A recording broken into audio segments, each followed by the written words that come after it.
Hi, and welcome to the Productive Pessimist's Life Skills for Regular People, where we take a look at current life, career, and finance education from the point of view of people who do not come from generational wealth, do not have social network capital, and are more or less completely broke.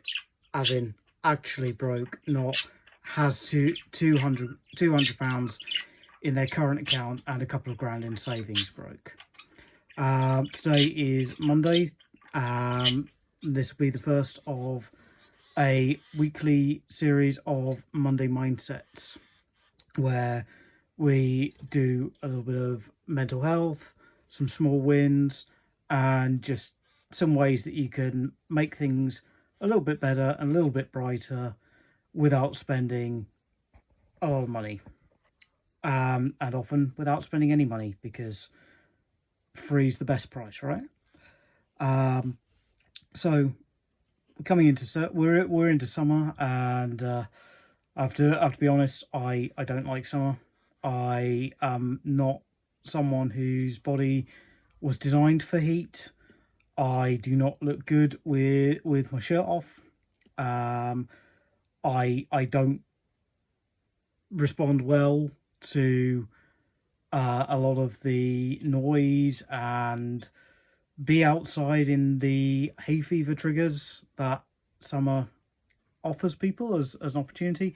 But I can also see why people do like it, because to be honest, if you live in the UK where I'm from, it's very dark and very rainy for a lot of the year. And I get, for people who are more social than I am, which is probably 95% of the population, it's nice to have longer that you can actually feel like you can be out with your mates, going and doing things. It's nice to feel that there's actually time to go and do things after work and whatever.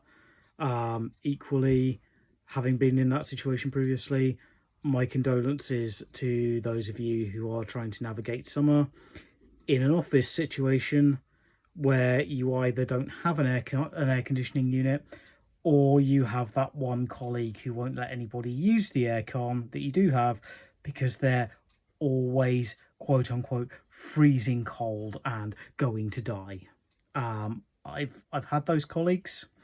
Uh, it's a challenge, because whereas if you're too hot, you only have so many layers of clothing you can take off before it becomes a public decency issue.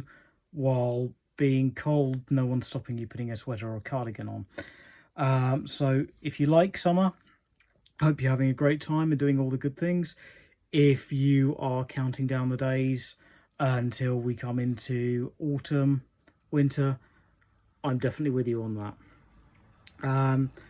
Summer can be a challenging time when you don't have a lot of money, or you don't have a lot of free time, or, as is the case many of us, you don't have a lot of money or a lot of free time. Because a lot of the things that people want you to do in the summer seem like they're things that you can do without a lot of money, but they always end up having a price tag, or a higher than expected price tag, attached to them when you get there. So, oh, we're just gonna have some picky bits on the beach. It's all gonna be good. You don't just bring some stuff along, and then you get there and it's all, everybody's kind of giving you the side eye, because it wasn't just bring some stuff that you can eat and everyone else is doing that. No, no, no. You're bringing stuff that's going to be shared, and everybody's judging you that you've bought like one bottle of lemonade and some Marmite twists from Tesco. So and if you don't actually live within walking distance to the beach, you've got to find bus fare, or you've got to put petrol in the car, you've got to potentially pay for parking when you get there. And then somebody, you have your picky bits on the beach. When did we stop calling stuff a picnic? It's a picnic. You can speak English. I know you can. It's 2 syllables. It's really not difficult. Why are we started calling it picky bits? Anyway, you have your picnic on the beach, and maybe you already had some petrol in your car, and the parking was free, and you're actually enjoying being out, or you were able to walk or cycle down there, and you're like, oh yeah, it's actually good to hang out with these people and get some sun and go and mess about in the water for a bit. Yeah, I'm really enjoying this, and I'm not spending anything really. It's great. And then somebody inevitably will suggest getting donuts, and it's never just does anybody want to, and they take money from the people who want to, and they go off and they bring the donuts back or whatever. No, suddenly it's, oh, we should all chip in and all of us have donuts. I don't even like donuts. Or, oh, let's go and get some ice cream, and suddenly you're paying £3.50 for a 99 with a flake, which has no business being called a 99 anymore at the prices that they are now. I appreciate, the staff have got to get their wages, the ingredients all cost money, they've got their rent on their little kiosk or their van, whatever. But just don't be calling it a 99 anymore. Adjust for inflation. Times have moved on. And then someone will go, oh, let's go to the pub. We should go to the pub. It's getting a bit chilly out here. Let's go to the pub. And you're like, oh, it's because now I've got to buy a round, because you can't just, whatever people say, you can't just sit in a pub with a group of people and enjoy a chat. You're going to be expected to buy drinks, and not just your drinks for other people, and it becomes a nightmare. Which also leads me on to something I saw on social media recently, where someone said, oh gosh, I don't remember our boomer parents ever drinking water, but now these millennials and Gen Z, they've got their giant emotional support water bottle. What's that about?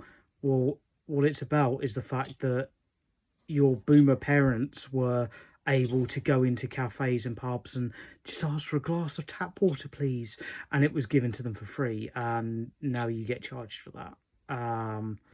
So that's what that's about. And there were more public toilets open, that even though it's not great, in desperation, they could, your boomer parents and grandparents, they could have gone in and filled up their water bottle from the basins in the toilet.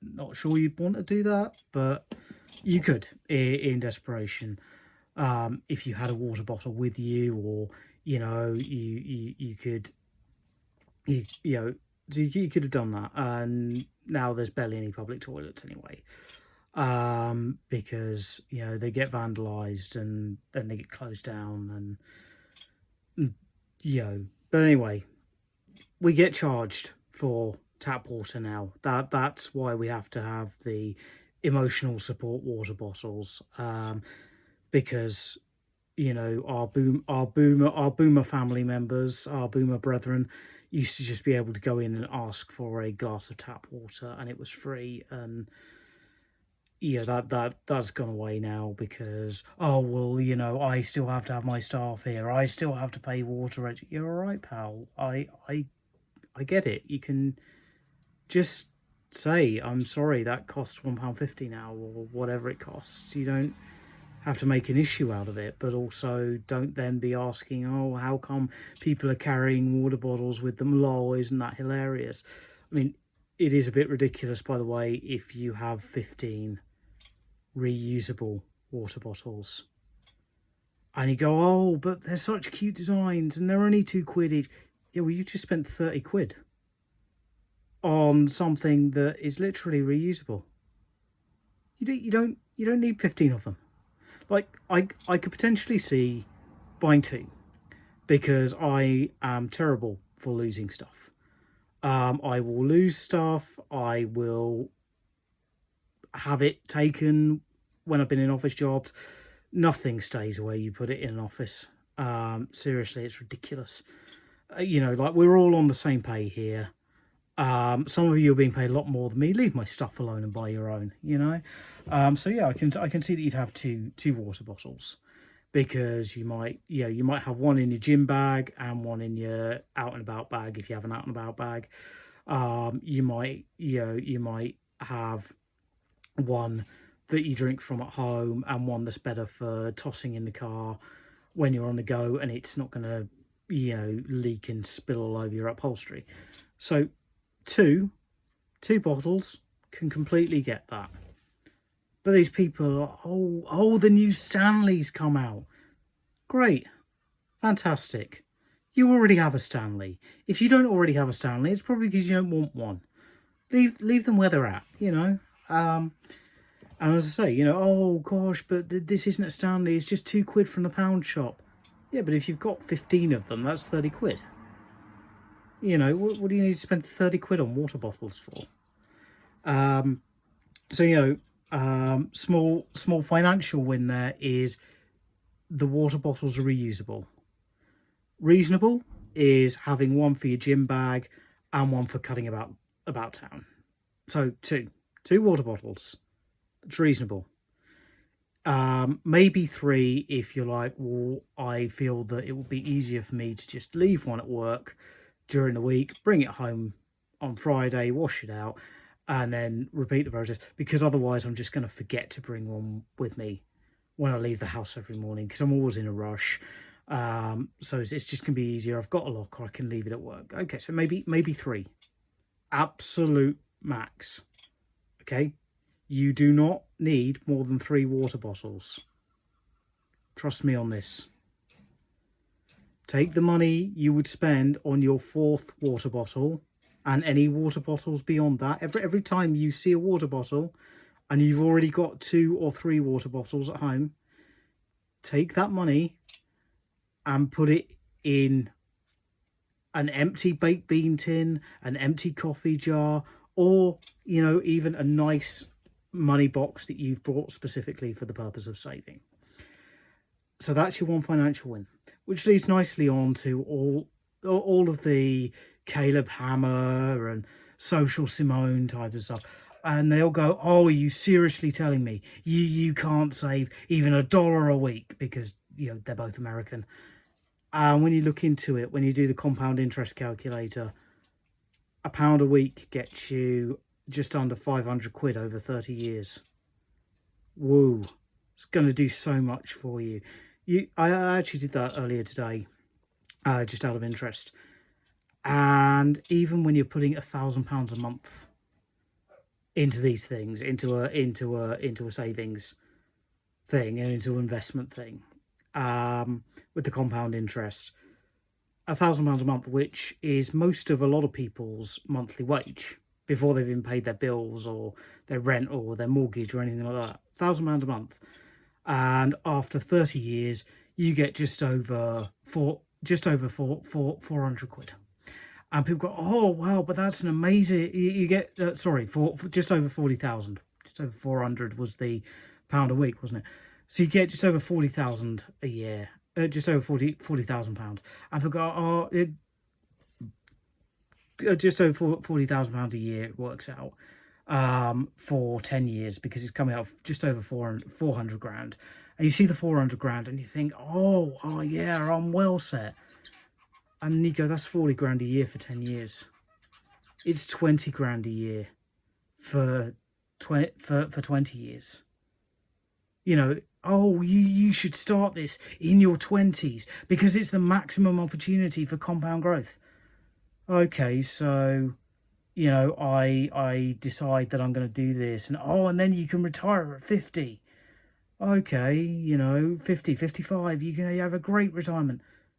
But you can have all this time that you're not going to be able to afford to fill on 20 grand a year for 20 years. So, say investments, unless you've got that spare minimum of £1,000 a month, and that's after you've paid your rent, after you've paid your council tax, after you've paid your bills, after you've actually made sure there's food in the house, I'd leave that alone. But savings savings that you can access immediately in an actual emergency, not an, oh gosh, there's been an emergency fashion drop from my favourite brand, or oh, I need some emotional support concert tickets. But the kind of emergency of, shite, my freezer's buggered, and that's got like 2 weeks worth of food in it. I've got to go and replace all the food. I've got to go and replace the freezer, and it's 5 days till payday. That kind of emergency. Savings that in that kind of emergency you can get your hands on immediately. Absolutely brilliant. And the way you do that when you're just starting out, to get into the habit of, here's some money that I can't just spend on whatever I fancy, is when you recognize that you have an adequate number of things. So you've got your 2 to 3 water bottles, you've got your 10 t-shirts and your 6 pairs of jeans, you've got your 3 jackets at different weights and different designs, and one of them's got a hood, whatever. You see other things, other jackets, other pairs of jeans, other t-shirts, other water bottles, and you say to yourself, I don't actually need another water bottle, another jacket, another t-shirt, another pair of jeans right now. I'm going to take the cost of this thing that I've seen and I'm going to put it in my savings.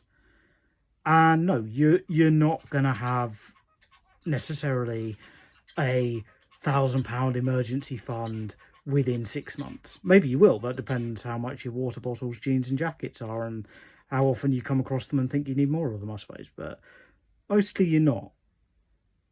And that's not what this is for. That's not what this put the money you would have spent on something you don't need into savings is for. That's to get you into the habit of going, not all of my money after I've paid my bills and taken care of the essentials is just for me, for now, for right now. Some of it is for future me, and it gets you into that habit, and it makes it easier for you to then look at your bank statement down the line and go, okay, I actually feel that I could afford to put £20 a month aside, £50 a month aside, £100 a month aside, and I don't think it would actually negatively take away from my experience of being a human in the current economy very much. Maybe you look at it and you go, actually, realistically, all I can do is put a £5 a month aside, because everything else is going on literal, actual needs. You know, I'm not buying fast food.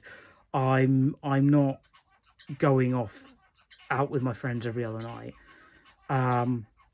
You know, but still, all I've got is £5 a month that I can put aside, and that's okay too.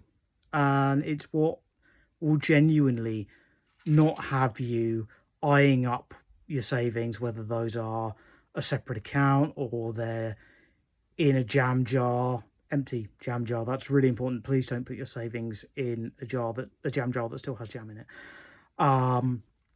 You know, or an actual money box that you've chosen for that purpose, and thinking, oh, could do with borrowing 20 quid from that. Because you never borrow from your savings. You never borrow from your savings. It never makes its way back to your savings. So an amount of money that you can feel confident that you'll just leave wherever your savings are put. Whether that's £5 a month, £50 a month, £100 a month, it's all fine. The point is making that reasonable decision of, I can afford to put this amount aside and I won't be reaching for it again. And on that note, because I was talking about, you know, you're only able to afford £5 a month after all of your essentials have been met, and it is essentials. It's not going out with your friends, it's not takeaways. But that leads on to the Monday mindset and the mental health aspect.